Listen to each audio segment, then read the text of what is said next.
Welcome guys. তো আজকে হচ্ছে ডে 5 আর আমরা বেরিয়ে পড়েছিলাম বদ্রীনাথের উদ্দেশ্যে। তো এখন বাজছিল রাত প্রায় 2:30 থেকে ভোর 2:45। তো আমাদের তাড়াতাড়ি বেরোতে হয়েছিল কারণ দাদা বলছিলেন যে ওখানে নাকি অনেক লাইন পড়বে।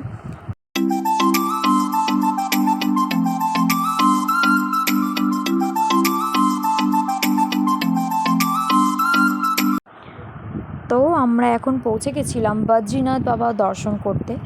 প্রায় 3 থেকে 4 ঘন্টা লাইন দেওয়ার পর তারপর আমরা দর্শন করতে পেরেছিলাম এবং এখন বাজছিল প্রায় 7:30 থেকে 8টা। তো মন্দিরের ভেতরে যেহেতু ফোন অ্যালাউ ছিল না, সে তো কোনো ভিডিও করতে পারিনি। তো যতটুকুই যা ক্লিপ আমার কাছে রয়েছে আমি অ্যাড করে দিচ্ছি।